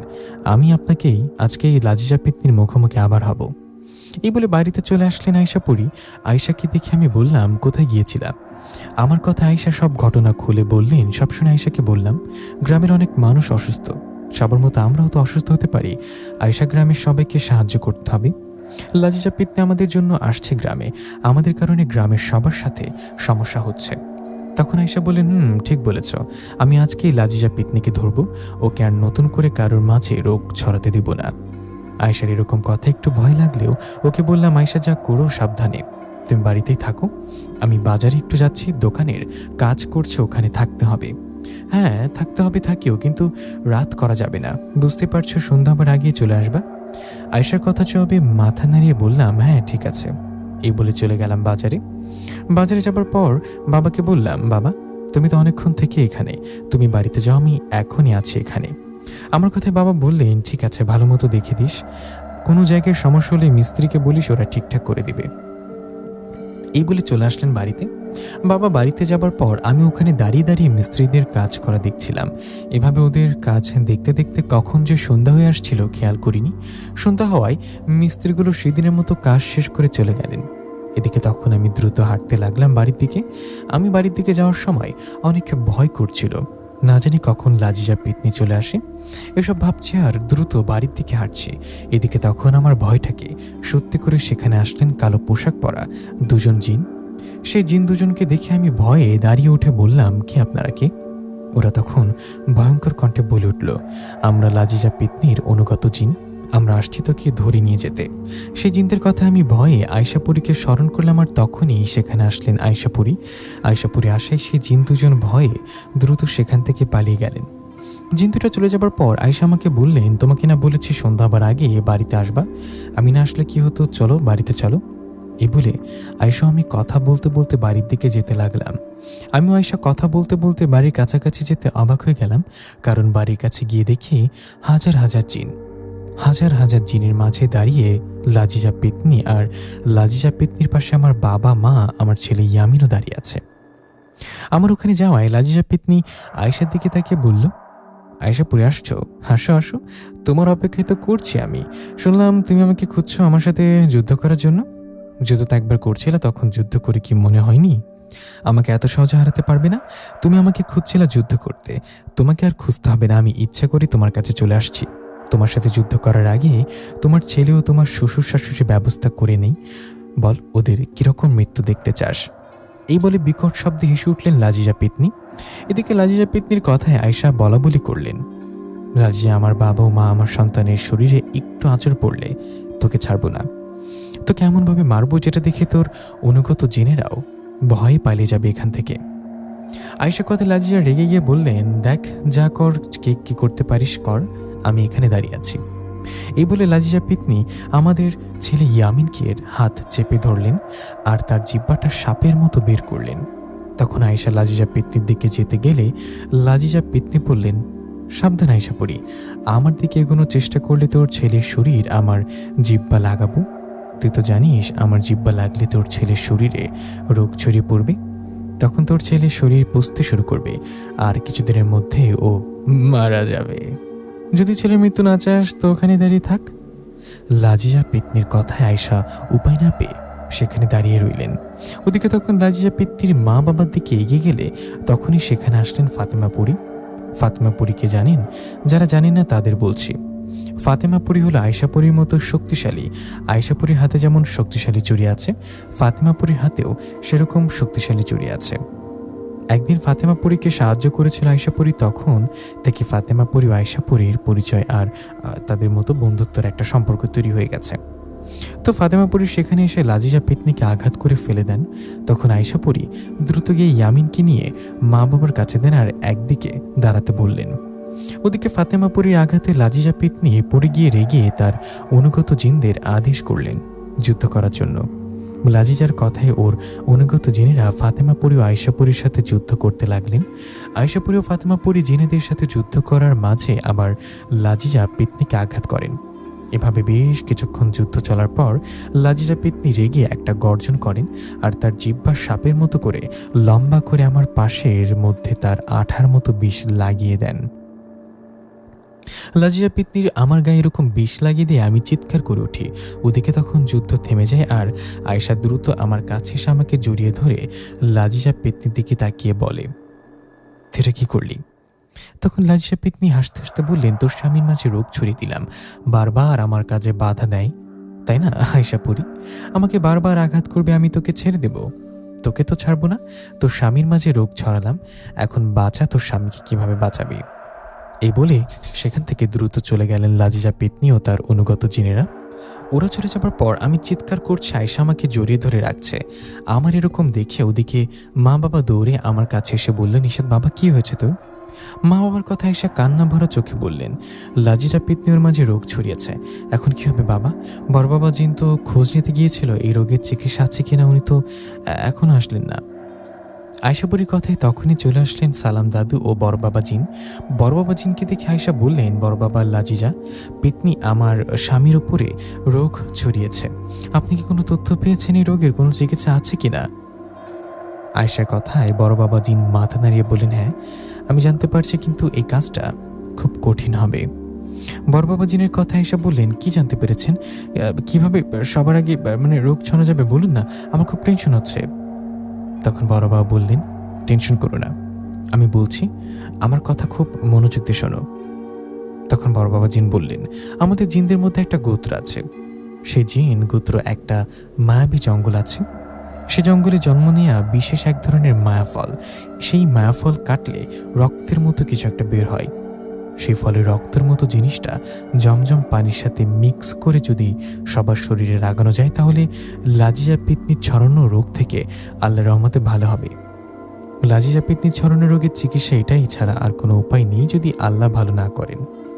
তখন সালাম দাদু বড় বাবা জিনকে বললেন, বড় বাবা, আপনি যেহেতু ফলটার খোঁজ পেলেন তাহলে ওদের বলতেন আপনাকে যেন ফলটা দেয়, আপনি বললেই তো হতো। সালাম দাদুর কথায় বড় বাবা জিন বললেন, আমি ফলটার খোঁজ পাবার পর ওখানে গিয়েছিলাম ফলটা চাইতে, কিন্তু ওখানে একটা ঝামেলার জন্য ফলটা আমাকে দেয়া হয়নি। ওই জিন রাজ্যের বর্তমান দুজন জিন সর্দার, একজন জিন রাজ্যের একজন জিন সর্দার থাকে, কিন্তু ওখানে দুজনের মধ্যে কে আসল জিন সর্দার হবে এটা নিয়ে ওদের মাঝে ঝগড়া চলছে। আমি সে ফলটা আনতে গেলে একজন অনুমতি দেয় তো অন্যজন মানা করে, তাই ফলটা নিয়ে আসতে পারিনি। বড় বাবা জিনের কথা এসে বললেন, বড় বাবা, আমি যাব, আমি গিয়ে ওদের বুঝিয়ে যেভাবে হোক সে মায়াফল নিয়ে আসবো। আয়েশার কথায় বড় বাবা জিন রাজি হয়ে আয়েশাকে ওই জিন গোত্রের ঠিকানা বললেন। তখন আয়েশা পরি আমাকে জড়িয়ে ধরে চোখের পানি ছেড়ে দিয়ে বললেন, আল্লাহ রহমতে তোমার কিচ্ছু হবে না, তোমার বউ যেভাবে হোক ওই মায়াফল নিয়ে আসবে। কথাটা বলে আয়েশা পরি সালাম দাদুকে বললেন, দাদু আমি তো চলে যাচ্ছি জিন রাজ্যে ফল নিয়ে আসতে, কোনদিন আসবো জানি না, আমি না আসা পর্যন্ত আপনি আমাদের বাড়িতে থাকেন। বলা তো যায় না লাজিজা পিতনি আবার কখন এসে বাবা মা বা ইয়ামিনের কোনো ক্ষতি করে। সালাম দাদুকে বলার পর বড় বাবা জিন ও ফাতেমা পরীকেও বললেন আমাদের কি দিকে যেন খেয়াল রাখেন। এই বলে আয়েশা পরি চলে গেলেন ওই জিন রাজ্যে। ওখানে যাবার পর আয়েশা পরি সাধারণ জিনদের কাছে জানতে পারলেন ওই রাজ্যের যে দুইজন জিন সর্দার হতে চায় ওরা আসলে আপন ভাই। ওদের দুই ভাইয়ের মধ্যে একজনের নাম জাবেদ, আরেকজনের নাম হামিদ। জাবেদ হলো বড় ভাই, হামিদ হলো ছোট। ওদের বাবা মারা যাওয়ার পর দুই ভাই জিন সর্দার হতে চায়। তো ওদের বিষয় সব জানার পর আয়েশা পরি আগে বড় ভাই জাবেদের কাছে চলে যায়। আয়েশা পরিকে দেখে জাবেদ জিন বলেন, আপনি কে? তখন আয়েশা পরি সব ঘটনা খুলে বলে। আয়েশা পরি আরও বলে, আমাকে আপনাদের রাজ্যের মায়াবী জঙ্গলে জন্ম নেওয়া মায়াফল লাগবে, দয়া করে যদি মায়াফলটা দিতেন অনেক উপকার হতো। আয়েশা পরির কথায় জাবেদ জিন আয়েশাকে বলে, না না, এটা যেমন তেমন ফল না, এই ফল দিয়ে কারোর উপকারের থেকে ক্ষতি করা যায় বেশি। আমি ফল আপনাকে দিব না, তাছাড়াও আমাদের রাজ্য থেকে এখন কে সর্দার এটা নিয়ে ঝামেলা চলছে, আপনি চলে যান এখান থেকে। জাবেদ জিনের কথায় আয়েশা পরি কোনো উপায় না পেয়ে তার ছোট ভাই হামিদ জিনের কাছে যায়। হামিদ জিনের কাছে আয়েশা পরি যাওয়ার পর হামিদ জিন আয়েশাকে দেখে বললেন, কি তুমি আমার পাশে কেন? তখন আয়েশা পরি হামিদ জিনকেও তার সাথে ঘটা সব ঘটনাগুলো খুলে বললেন। সব ঘটনা খুলে বলে সেই ফলটার কথা বললেন। আয়েশা পরি অনুরোধ করে বলে ফলটা যেন তাকে দেয়া হয়। আয়েশা পরির সব কথা শুনে হামিদ জিন বললেন, আয়েশা পরি আমি তোমার বিষয়ে আমার বাবার কাছে শুনেছি। বাবা বলেছিল তোমার হাতে নাকি শক্তিশালী ছুরি আছে যার শক্তি অনেক। আমি তো তোমাকে সাহায্য করতে চাই, আমি চাই তোমাকে মায়াবী জঙ্গলের মায়াফল দিতে, কিন্তু আমি চাইলেও আমার বড় ভাইয়ের জন্য পারবো না। তুমি তো এতক্ষণে শুনেছ আমার বাবা মারা যাওয়ার পর আমিও আমার বড় ভাই দুজনে এই রাজ্যের জিন সর্দার হতে চাই। এই নিয়ে দুই ভাইয়ের মাঝে ঝগড়া হয়েছে। আমাদের জিন রাজ্য জিনের সংখ্যা প্রায় 1,00,000। এই 1,00,000 জিনের মাঝে অর্ধেক জিন আমার বড় ভাইয়ের পক্ষে আর বাকি অর্ধেক আমার পক্ষে। দুই দলের শক্তি প্রায় সমান। আয়েশা পরি তোমার তো অনেক শক্তি, তুমি যদি আমাকে যুদ্ধ করতে সাহায্য করো তো আমি কথা দিচ্ছি তোমার মায়াফল দিয়ে দেবো আমি তোমাকে। তুমি আমার ভাই ও ভাইদের জিনেদের সাথে যুদ্ধ করে ওদের পরাজিত করতে পারলে আমি হব এই রাজ্য সর্দার, তখন তোমাকে মায়াফল দিতে কোনো বাধা থাকবে না।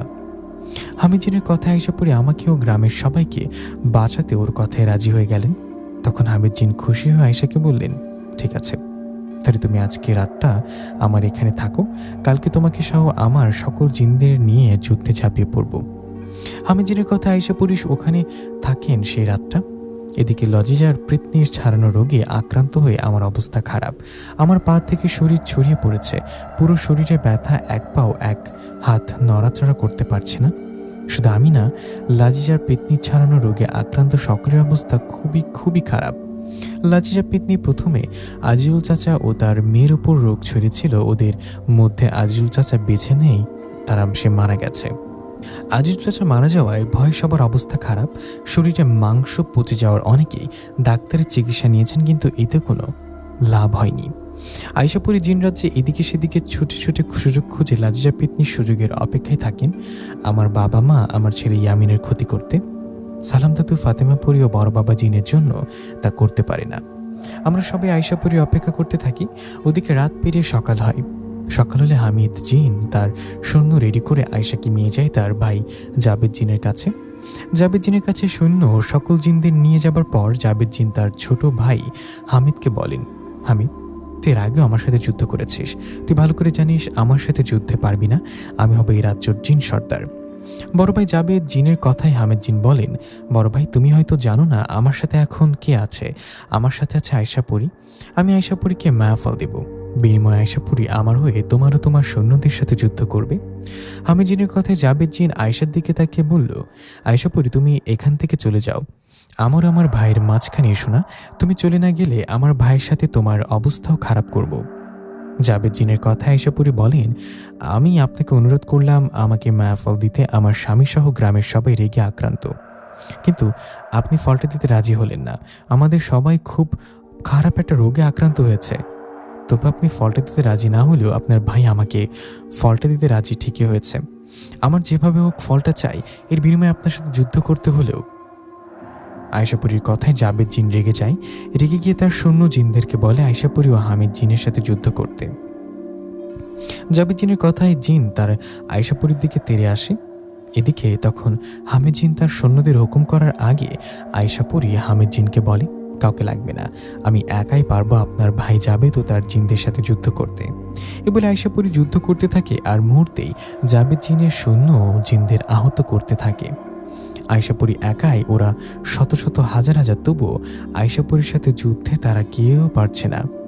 এভাবে বেশ কিছুক্ষণ যুদ্ধ চলার পর আয়শাপুরী হাজার হাজার জিনকে আহত করে ফেলে দিলেন। এসব দেখে জাবেদ জিন রেগে আয়শাপুরীর দিকে তেড়ে আসলে আয়শাপুরী জাবেদ জিনকে আঘাত করতে লাগলেন, আর একসময় জাবেদ জিনকে আহত করে ফেললেন। জাবেদ জিনকে গুরুতর আহত করার পর আয়শাপুরী বললেন, আজ থেকেই রাজ্য সর্দার হবে হামিদ জিন। এই বলে আয়শাপুরী হামিদ জিনের হাত উঁচু করে ধরলেন। হামিদ জিন সৈন্য জিনদের আওয়াজ করে হামিদ জিন সর্দার হিসেবে মেনে নেন। আয়শাপুরী জাবেদ জিনকে আহত করে হামিদকে সর্দার হিসেবে ঘোষণা দেওয়ার পর হামিদ জিন খুশি হয়ে আয়শাকে নিয়ে যায় তার প্রাসাদে। সেখানে যাবার পর আয়শা হামিদ জিনকে বলেন, আমি আপনার কথা মতো আপনার ভাইয়ের সাথে যুদ্ধ করে ওনাকে পরাজিত করেছি। আজ থেকে আপনি হবেন এই রাজ্যের জিন সর্দার। আমি আপনার কথা রেখেছি, এবার আপনি আপনার কথা মতো মায়াফল এনে দিন আমাকে। আয়শাপুরীর কথায় হামিদ জিন বলেন, হ্যাঁ অবশ্যই, আমি আমার কথা রাখবো। আপনি এখনই আমার জিনকে মায়াফল নিয়ে আসতে পাঠাচ্ছি। আমার জিনকে, তুমি আজ আমার প্রাসাদে থাকো, কাল মায়াফল নিয়ে যাবে। তখন আয়েশা বললেন, আমার স্বামী সহ গ্রামের সবাই বিপদে আছে, আমাকে তাড়াতাড়ি যেতে হবে মায়াফল নিয়ে। হ্যাঁ অবশ্যই যাবে, কিন্তু আজকে আমার প্রাসাদে থেকে তারপর যাও। তুমি আমার হয়ে যুদ্ধ করেছ, তোমার কাজে আমি অনেক খুশি। তোমাকে আজ আহ্বান না করলে কেমন দেখায়? তুমি ওই ঘরটাতে যাও, আরাম করো। হামিদ জিনের কথা আয়েশা আরও বেশি জোরাজুরি না করলে ঘরে গেলেন, আর সেদিনটা হামিদ জিনের প্রাসাদেই থাকলেন। পরের দিন আয়শাপুরীকে সুন্দর সুন্দর খাবার দেয়া হলো। খাবার দেয়ায় আয়শাপুরী খাবার খেয়ে হামিদ জিনকে বললেন, আপনাকে অনেক ধন্যবাদ আমাকে এত সুন্দর আপ্যায়ন করার জন্য। এখন আমার মায়াফল দিন। আয়শাপুরীর কথায় হামিদ জিন কয়েকটা মায়াফল দেখিয়ে বলল, এই যে তোমার জন্য মায়াফল নিয়ে আসছি আমি তোমাকে মায়াফল দিব, তার আগে তোমাকে একটা প্রস্তাব দিই। আমার প্রস্তাবে রাজি হতে হবে। তুমি অনেক শক্তিশালী, তোমার যুদ্ধ করার শক্তি ও পাওয়ার দেখে আমি তোমার প্রেমে পড়ে গেছি। আমি তোমাকে বিয়ে করতে চাই। হামিদ জিনের কথা আয়েশা অবাক হয়ে হামিদ জিনকে দিকে তাকিয়ে বললেন, কি আপনি কি মজা করছেন নাকি? তখন হামিদ জিন বললেন, না একটু মজা না, আমি সত্যি তোমাকে পছন্দ করে ফেলেছি, আমি তোমাকে বিয়ে করতে চাই। তখন আয়েশা বললেন, না কিন্তু আমি তো বিবাহিতা, আপনি তো সবই জানেন। সব জেনে আমাকে বিয়ে করার কথা বলা বোকামি। আমার স্বামী আছে, সন্তান আছে, আমার স্বামী সহ অনেকে রেগে ও রোগে আক্রান্ত, তাই সব না বলে দয়া করে আমাকে মায়াফলটা দিয়ে দিন। আয়শাপুরীর কথায় হামিদ জিন বললেন, আগে আমাকে বিয়ে করতে হবে।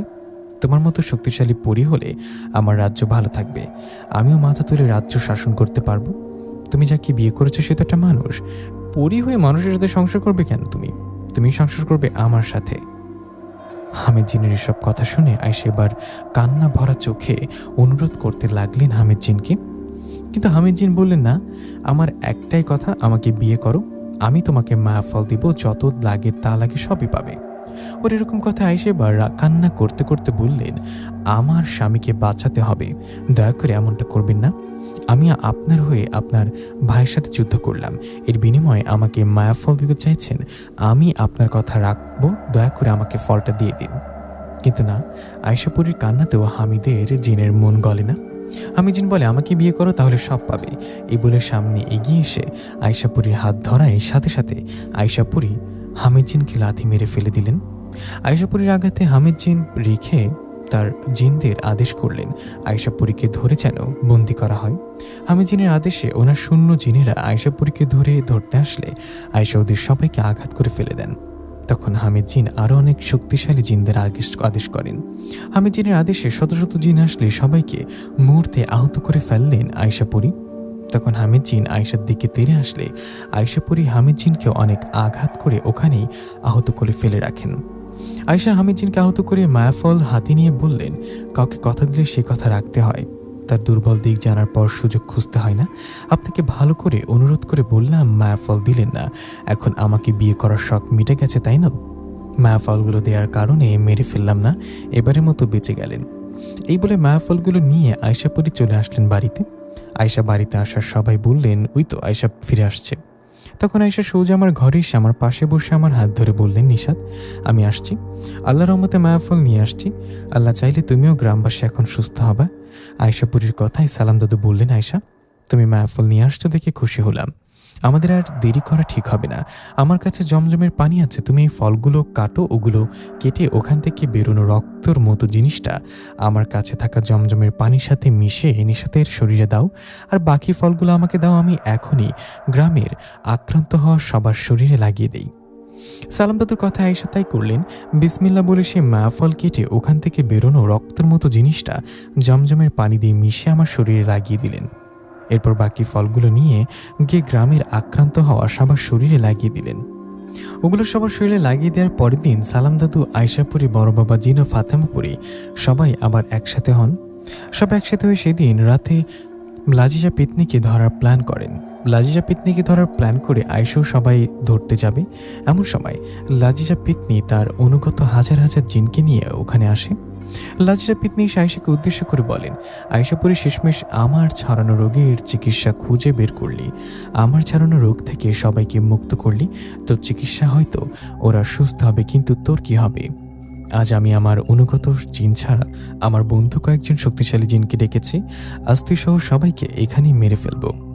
লাজিজা পেতনির কথা আয়শাপুরী রেগে লাজিজার দিকে তাকিয়ে রইলেন। তখন লাজিজা পেতনি হাসতে হাসতে বললেন, কি মৃত্যুর কথা শুনে ভয় পেয়ে গেলি আয়শাপুরী? লাজিজা পেতনির হাসি দেখে আয়শা লাজিজা পেতনিকে দিলেন এক লাথি। লাথি মেরে লাজিজা পেতনিকে ফেলে দেয় লাজিজা পেতনির অনুগত জিনেরা আয়শাপুরী, বড় বাবা জিন ও ফাতেমাপুরীর সাথে যুদ্ধ শুরু করলেন। ভয়ঙ্কর এক যুদ্ধ চলছে।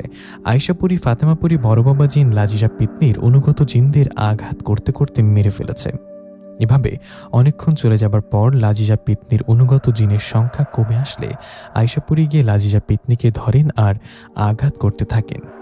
আয়শাপুরী একের পর এক আঘাতে লাজিজা পেতনি চিৎকার করতে লাগলেন। লাজিজা পেতনির চিৎকারে আয়শা আর মায়া না করে লাজিজা পেতনিকে মেরে ফেলবে এমন সময় দুজন জিন এসে আয়শাপুরীকে আঘাত করে ফেলে দিলেন। আয়শাকে আঘাত করার সবাই থেমে গেলেন। তখন আয়শা পিছনে ঘুরে দেখলেন ওকে আঘাত করেছে জাবেদ ও হামিদ জিন। ওরা দুই ভাই একসাথে হয়ে ওদের সকল সৈন্য জিনদেরকে নিয়ে আসছেন।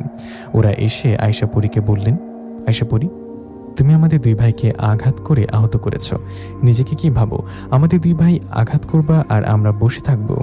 তোমার আঘাতে আমরা দুই ভাই শত্রুতা ভুলে একসাথে হয়েছে তোমাকে মেরে ফেলার জন্য। জাবেদ ও হামিদ জিনের কথা আয়শাপুরী বললেন, দেখুন, আমি ইচ্ছে করে আপনাদের আঘাত করিনি, আপনাদের কাজকর্মে আমাকে আঘাত করতে বাধ্য করেছে। এখানে লাজিজা পেতনিকে শিক্ষা দিচ্ছি, দয়া করে আপনারা এর মাঝে আসবেন না। আমার কাজে কষ্ট পেলে আমি দুঃখিত, মাপ চাচ্ছি, আপনারা প্লিজ চলে যান। এই আয়শাপুরী আবারও লাজিজা পেতনিকে আঘাত করতে লাগলেন। এদিকে ঠিক তখনই জাবেদ ও হামিদ জিন আয়শাকে আঘাত করে ফেলে দিলেন আর বললেন, আঘাতের বদলা আঘাত করে নিব, আমরা তোমাকে ছাড়ব না। কথাটা বলে জাবেদ ও হামিদ জিন তাদের সৈন্যদের নিয়ে আয়শাপুরী, বড় বাবা জিন ও ফাতেমাপুরীর সাথে যুদ্ধ শুরু করলেন। আয়শাপুরী, ফাতেমাপুরী ও বড় বাবা জিন হামিদ ও জাবেদ জিনের সৈন্য জিনদের সাথে যুদ্ধ করছে। এই সুযোগে সেখান থেকে পালিয়ে গেলেন লাজিজা পেতনি। লাজিজা পেতনি পালিয়ে যাবার বেশ কিছুক্ষণ পর আয়শাপুরীর খেয়াল করলেন লাজিজা পেতনি সেখানে নেই, ও পালিয়ে গেছে। লাজিজা পেতনি পালিয়ে গেছে দেখে আয়শাপুরী প্রচণ্ড রেগে জাবেদ জিন ও হামিদ জিন দুই ভাইকে প্রচণ্ড জোরে আঘাত করতে করতে লাগলেন আর বলতে লাগলেন, তোদের কাছে মাপ চাইলাম, তবু মাপ করলি না, তোদের কারণে লাজিজা পেতনি পালিয়ে গেল, তোদের কারণে পালিয়েছে না, এখন তোদের জান নিয়ে নেব। এই বলে রেগে আয়শা জাবেদ ও হামিদ জিনকে আঘাত করতে করতে মেরে ফেললেন। জাবেদ ও হামিদ জিনকে মারা যেতে দেখে বাকি সকল জিন পালিয়ে গেলেন সেখান থেকে। সবাই পালিয়ে যাবার পর বড় বাবা জিন ও ফাতেমাপুরী তিনজন তিন দিক দিয়ে বেরিয়ে পড়লেন লাজিজা পেতনিকে খুঁজতে। কিন্তু এতে কোনো লাভ হলো না, কেউ আর খুঁজে পেলেন না লাজিজা পেতনিকে। লাজিজা পেতনিকে খুঁজে না পাওয়ায় আয়শাপুরী বুঝতে পারেন লাজিজা পেতনি কালো জাদুর মাধ্যমে মায়াজাল সৃষ্টি করে নিজের আত্মা গোপন করেছে, যার ফলে লাজিজা পেতনি কোথায় আছে সেটা খুঁজে পাওয়া যাচ্ছে না। লাজিজা পেতনিকে খুঁজে না পেয়ে বড় বাবা জিন ও ফাতেমাপুরী আয়শাপুরীর কাছে বিদায় নিয়ে চলে যায়। এই ঘটনার পর আমি সহ গ্রামের সবাই লাজিজা পেতনির ছাড়ানো সেই রোগে আক্রান্ত হয়েছিলাম। সবাই আল্লাহর রহমতে এখন সুস্থ আছি, আর কোনো সমস্যা হয়নি আমাদের। প্রিয় লিসেনার, লাজিজা পেতনি কিন্তু মারা যায়নি, লাজিজা পেতনি পালিয়ে গেছে। আয়েশাপুরী পরবর্তী কোনো এক গল্পে এই লাজিজা পেতনিকে আবার ফিরে আনা হবে। সে গল্পের কাহিনী অন্যরকম এক রহস্যময় হবে। লাজিজা পেতনি ও আয়েশাপুরীর সেই গল্পটা কবে আসবে সেটা জানিয়ে দেওয়া হবে। আজকে এখানেই বিদায় নিচ্ছি। আর তার আগে একটা কথা বলে রাখি, আপনারা কিন্তু অনেকেই আমাদের চ্যানেলটি সাবস্ক্রাইব করেন না। আমরা দেখেছি অনেক ভিউয়ার্স এমন আছেন যারা আমাদের চ্যানেলটি সাবস্ক্রাইব না করে ভিডিওটি দেখছেন। আপনারা প্লিজ, আমি রিকোয়েস্ট করবো, দয়া করে সাবস্ক্রাইব করে দিবেন, যাতে করে আমাদের নতুন ভিডিও বানাতে আরও বেশি আগ্রহ জন্ম নেয়। আর যারা চ্যানেলটি সাবস্ক্রাইব করে দিয়েছেন তারা প্লিজ পাশে থাকা বেল আইকনটি প্রেস করে দিবেন, যাতে করে আমরা নতুন কোনো ভিডিও আপলোড করলেই যেন নোটিফিকেশনের মাধ্যমে আপনারা সবার আগে পেয়ে যান ভিডিওটি। তো ধন্যবাদ, এই পর্যন্তই আজকে বিদায় নিচ্ছি। দেখা হবে পরবর্তী কোনো গল্প নিয়ে। সে সাথে সবাই ভালো থাকবেন, সুস্থ থাকবেন। সাথে ছিলাম আপনাদের সবার প্রিয় ভয়েস আর্টিস্ট আমি ইফতি। আসসালামু আলাইকুম।